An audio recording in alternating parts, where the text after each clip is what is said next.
hablando de la situación de Argentina, va a estar a ahondar en los temas que nos convocan en Pablo y a la Bolsa. Está en línea Gonzalo Semilla, economista jefe de CREVA, que es el Centro Regional de Estudios Económicos de Bahía Blanca, para dialogar esta mañana en Pablo y a la Bolsa. Bueno, perfecto. Gonzalo, buen día. ¿Cómo estás? Bien, Pablo, buen día y a todo tu equipo. Bueno, muchas gracias. Ahí en CREVA siempre nos gusta recibir y comentar con ustedes el índice de inflación que tiene de Bahía Blanca específicamente. Les dio un dígito, ¿no? Este índice. Sí, nos dio 8,9 después de 4 meses de continua desaceleración. Alcanzamos un dígito. Desde el 26 y pico por ciento de diciembre del año pasado y estaríamos similar a lo que fue octubre del año pasado. En octubre del año pasado también tuvimos un dígito un poquito más bajo que este, pero bueno, alcanzando el dígito que tanto decíamos los argentinos, que siga este sendero y que el gobierno está trabajando para que esto ocurra también. ¿Qué pasa con la tarifa de gas? Que eso fue sobre todo para la zona AMBA. ¿En Bahía Blanca también hubo ajuste de gas? Sí, ¿Ustedes lo midieron eso? sí. En Bahía hubo ajuste de gas, hubo un ajuste promedio del 54%. Cuando uno ve la tarifa puntual, en términos absolutos, el aumento es de arriba del 250%. Promedio, te diría que anda en 260, 265%. Bueno. Es un aumento enorme y justamente lo que vos mencionás, que forma parte del capítulo vivienda, a nosotros nos arroja un 32% el aumento en un mes de ese capítulo. Es el que más lideró y está muy, muy por encima del resto, porque si uno va hacia abajo, lo más cercano es casi un 10%, 9,8% en esparcimiento, un 8,9% en salud, pero 32% es algo enorme. ¿Y por qué? No solo por el ajuste fuerte del gas, sino por el efecto arrastre del aumento de la electricidad de mitad de marzo, que fue también del 200%. Al ser en la segunda mitad del mes de marzo, impactó las primeras semanas de abril el efecto arrastre, hizo que tuviéramos el 32%, además del 14% en aumento en alquileres. Es decir, evidentemente se llevó todas las miradas vivienda. Por suerte, le podría decir que el capítulo vivienda en la ponderación general del índice promedio no tiene tanto peso como alimentos y bebidas y transporte, que en ambos casos tuvieron por debajo del índice promedio. Alimentos y bebidas no llegó al 7%, transporte al 8,7%. Ambos por debajo son los que traccionan el capítulo. Uh-huh. Sin vivienda, ¿no? Sin rubro vivienda. Considerando lo que contás del gas, también de alquiler y de la electricidad. Lo que es la inflación núcleo, que uno dice, bueno, dejo afuera todos estos aumentos regulados. ¿De una inflación de cuánto estamos hablando? Mirá, si decimos, bueno, sacamos qué es lo que pasó con los regulados, con el IPC núcleo, con la categoría núcleo, yo te diría que no se mueve demasiado, porque la categoría núcleo nos dio 7,4%, y lo que movió mucho, que es el regulado, nos está dando 24,1%. Es decir, se llevaron todas las miradas el segmento de regulados. Pero si no hubiera habido esos aumentos que vos estás mencionando, ahora, el general, el índice promedio general, yo creo que fácil 1,5 puntos abajo hubiera estado. Es decir, yo creo que podríamos haber estado en cercano al 7%. Al 7%, sí. Sí, porque más o menos estuvimos haciéndonos la misma pregunta que vos me estás haciendo a mí. ¿Qué pasa si no hubiera ocurrido esto? ¿Qué pasa si el efecto arrastre que movió mucho el efecto arrastre de la luz? Si la luz hubiera aumentado principio de marzo, no hubiéramos tenido semejante efecto arrastre que nosotros lo mencionamos, es del 72%. Digamos, tenemos una variación de electricidad que ocurrió fines de marzo, pero que impacta en abril, del 72%. Igual, Gonzalo, te digo la verdad, o sea, por más que digamos, no, miremos la inflación núcleo, a ver cómo corren. Bueno, el 8,9 es real, es una inflación real, porque es la inflación que impacta en los bolsillos, o sea, el aumento de tarifa lo tuviste que pagar. Sí, no lo además, esto es un índice promedio, como vos bien sabés, con distintas ponderaciones, distintos pesos, pero lo concreto es que en tu factura te llegó un 200%. no te llega un 54% como nos da a nosotros promedio, porque miramos distintas categorías, en distintas semanas que se fue dando. En concreto, tu factura cuando viene con un 200. La luz vino con Claro. 200 y el agua a mí ya me vino con un 200% para el mes El que agua. viene, para este. Ah. Perdón, el agua ya me vino para mayo 200%. O sea que eso se va a sentir entonces, ¿no? O sea, en Sí. mayo la factura de agua va a tener por ahí un impacto menor, pero va a tener un impacto en el índice. Exactamente. Lo vamos a tener en los bolsillos, lo vamos a sentir, a pesar que la tarifa de aguas en Bahía Blanca estaba tremendamente retrasada. Claro. Yo te hago un Eso es en ejemplo. Bahía Blanca. Un o sea, ejemplo. el agua aumentó mucho en Bahía Blanca, no sé en Capital, ¿no? Cómo es la cosa. Claro, acá 200%, pero te hago un ejemplo. Una casa de 100 metros cuadrados puede estar pagando 800 pesos de agua por mes.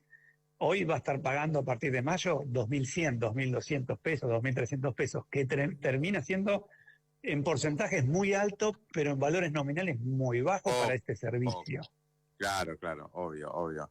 Sí, Gonzalo, contame, ¿y mayo qué están viendo? Por ahí ya tienen algún, Mirá, no sé si algún dato sí, semanal, no sé si todavía llegaron a tener. Tenemos un dato semanal que nosotros estamos publicando hoy. Creo que todavía no lo hicimos, pero yo sí lo tengo acá en mano.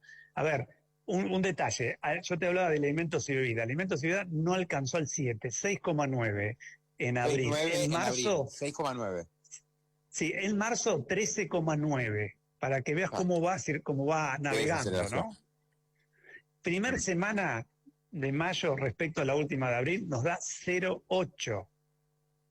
Si yo te digo cuánto era la primera semana de abril respecto a la última de marzo, 2. Claro, entonces, menos de la mitad. Eso por un...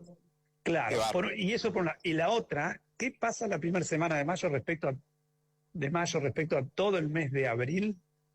2, que sería el acumulado, 2,2% de aumento. ¿Y qué pasó en la primera semana de abril respecto a todo marzo? 4,6.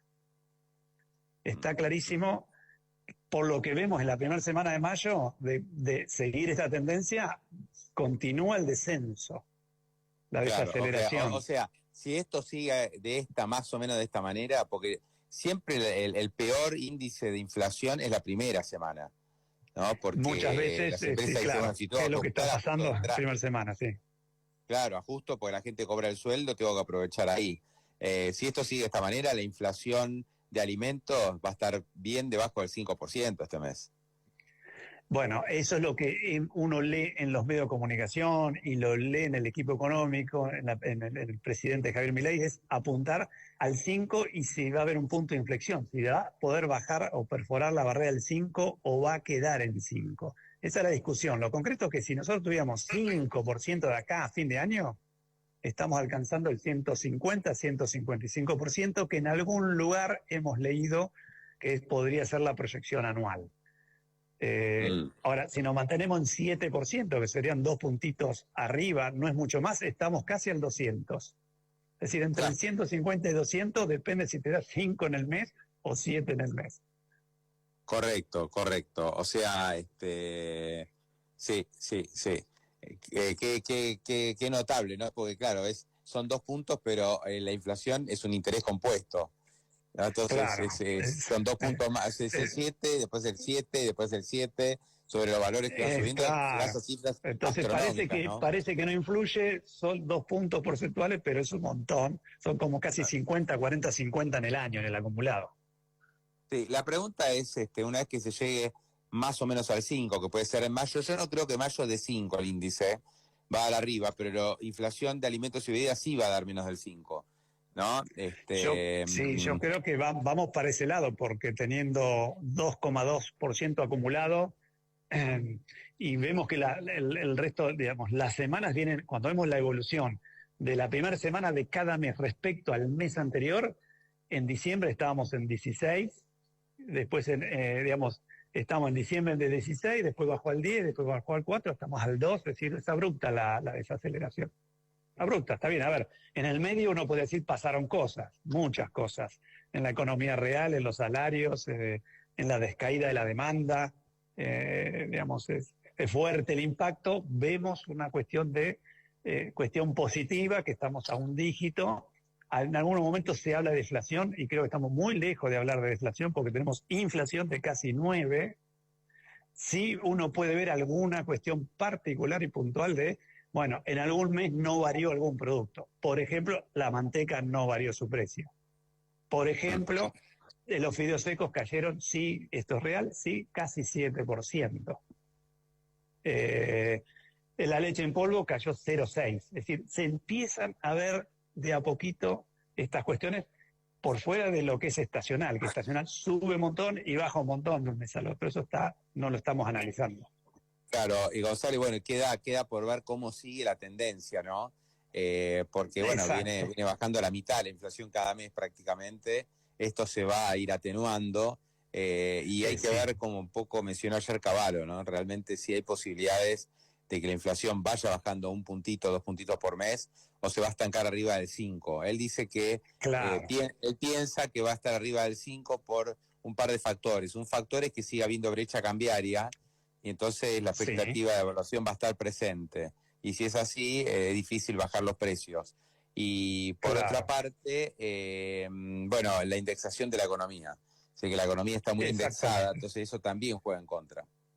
Exactamente. Incluso esto de que decís la brecha y digamos que hay sectores que ya están empujando para que haya una corrección en tipo de cambio. Si uno mira, ya sabemos qué pasó en los primeros 4 meses del año con respecto al tipo de cambio. Ahora, no sabemos qué es lo que va a pasar, pero sí tenemos dólar futuro. Si vos haces la cuenta, te da 55% variación del tipo de cambio del dólar, del valor del dólar en un año, y ahí estamos hablando de entre un 150 y 200% de inflación. Ya está clara la cuenta.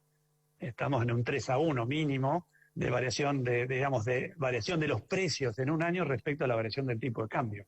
Entonces, ¿qué va a pasar con eso? Por eso el gobierno no es inflexible, o por lo menos demuestra ahora no querer tener ninguna corrección porque va directo a precios. Y este esfuerzo que denota, que lo manifiesta y que nosotros lo vivimos todos, bueno, se echaría por tierra. Sí, lo que pasa es que para mantener el ajuste de 2% mensual del dólar, lo que precisás es que la inflación baje rápido. No podés mantener indefinidamente una inflación del 7-8% con un ajuste de 2%. Tenés que converger las 3 tasas, digamos, el tipo de cambio, la tasa de interés y la inflación a lo más bajo posible. Tal cual. Gonzalo, gran abrazo, gracias. No, por favor, un gran abrazo a todos ustedes y gracias por el llamado. Hasta luego. Gonzalo Semilla de Creva y el dato de inflación de abril, 8,9%, Ceci, con impacto fortísimo de gas, pero también impacta un poco la luz. Hay que ver después cómo mide el INDEC. Viste, claro. Porque eso es lo que determina, digamos, hasta qué punto puede llegar a bajar y estar en niveles de un dígito, la inflación del mes. Y bueno, mayo ya más decididamente se nota una fuerte desaceleración en todos los precios con menos ajustes tarifarios. Entonces, mayo sí va a dar un índice bastante bajo, seguramente inflación de alimentos abajo del 5%.